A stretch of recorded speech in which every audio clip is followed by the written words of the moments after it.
Hello everybody. Well, thank you so much for joining me on this video. Actually, I'm today recording a very short video to talk about the key employability skills that are needed for professionals, graduates, entrepreneurs to be highly successful as individuals and to be different simply in a world full of competition simply in that case.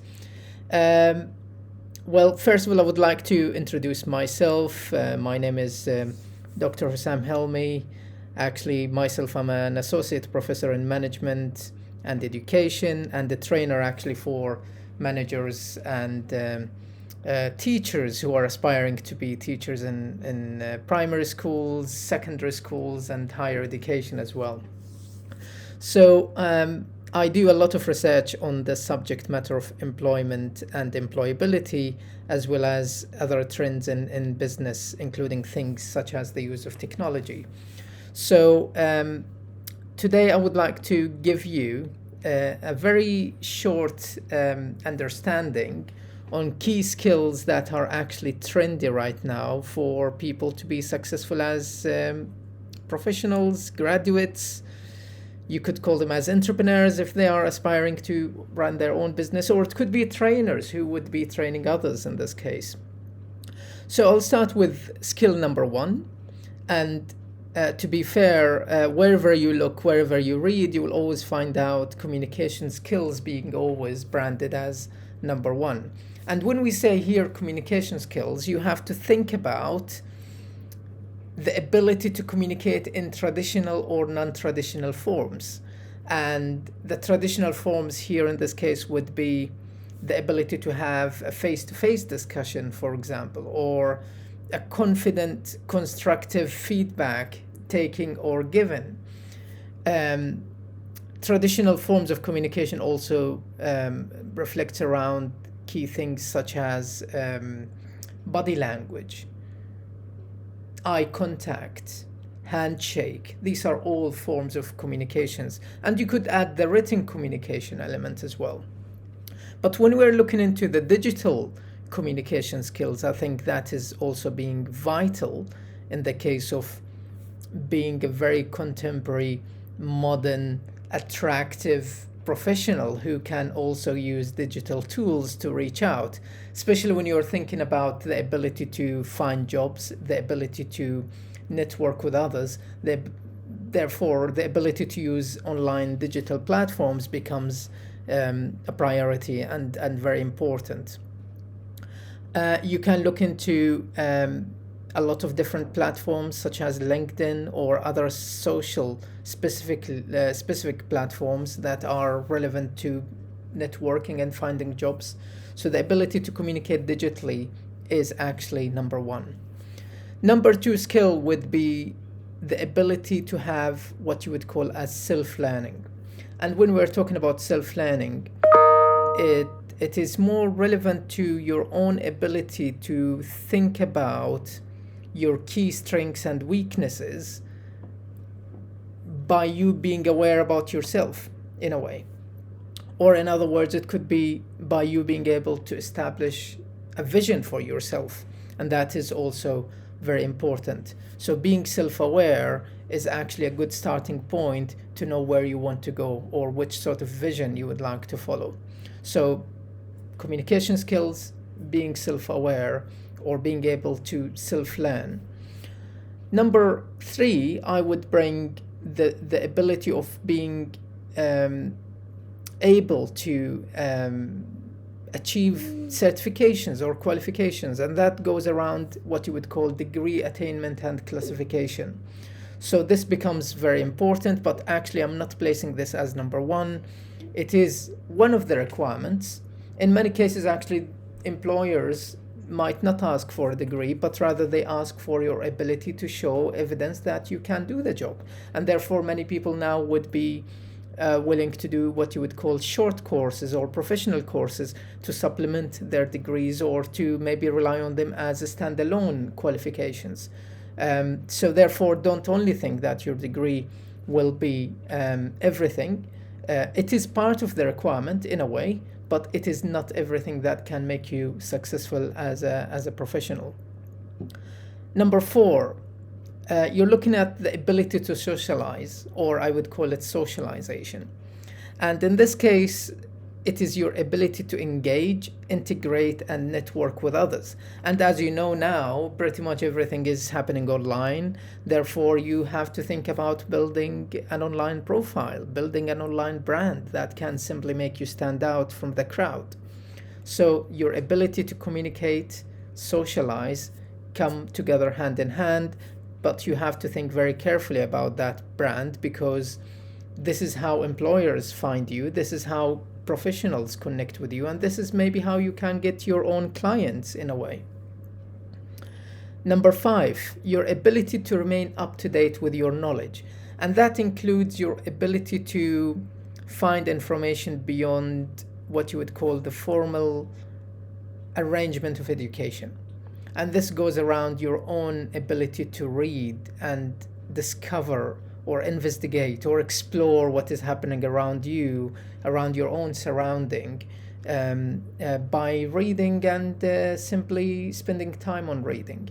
So that could include your ability to find information online, your ability to read, your ability to engage with the news, your ability to reflect on what is happening around professionally, to simply build a good understanding on your current specialty.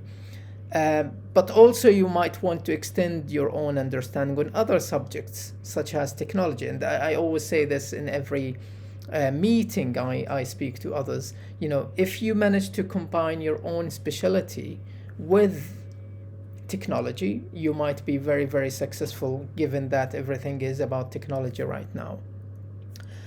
Number six, the ability to gain experience and practice, and that is actually very, very important. As you would imagine, that many students might graduate without a single month of experience on their CV. Many professionals expect to move to the next level of their career without simply going beyond to build experience. So I think it is vital here to start thinking about how you can gain additional experience. And in this case, don't only think about money, think about what advantage you're going to gain by building that experience. Maybe you can build experience of writing, experience of being maybe a voluntary person, maybe for schools, or maybe for politics, or maybe for the legal system, you name it. So you could find experience through paid means or unpaid means to actually reach the goal that you have, or to build the profile you have. And that is very, very important. And maybe experience can develop your own network or your own knowledge, which is pretty much invaluable in this case. You know, it will push you forward for professional development. Number seven, think about your own personal attributes. And here, when I say personal attributes, you're thinking about your flexibility, adaptability, your ability to become a smart worker or hard worker. It depends on your own context here. Think about your own commitment and dedication. And interestingly, the ability to build personal attributes could be the winner when you are going for employment, or when you're building relationships with others. And that is not connected only with the national context. Maybe you can think about it internationally, wherever we are. Your personal attributes might simply allow others to trust you more, because they know that you can bring the work without failing simply, or they can trust you to bring that work in a way. Number eight, the ability to manage and lead. And that is not only about you being a manager managing others, because that is the traditional view of ability to manage and lead. Rather, you have to think about your own ability to manage your own resources. And a key resource in this case is your time. How can I manage my time? How can I manage my own resources? How can I manage my own information? How can I manage my own deadlines? And that is actually very, very important to think about. So it's not necessarily that you are leading others to be able to lead. Maybe you're leading your own resources, your own commitments, your own timelines in a way. And the final skill that I think is very key in this case is the ability to work with others, which is team working. And this could be including you working with others in a workplace, or maybe you managing others, or you networking with others as an entrepreneur, or maybe you building a case for clients, for example. And you have to accept the fact that sometimes you have to work with others who might be smarter than you. So you being the only smart person in the room might not work all the time. You have to work with people who are smarter than you. You have to accept their feedback. You have to take their feedback. You have to reflect on the feedback. And also you have to think smartly to avoid conflict, by having a certain level of emotional intelligence, by having a level of understanding towards others.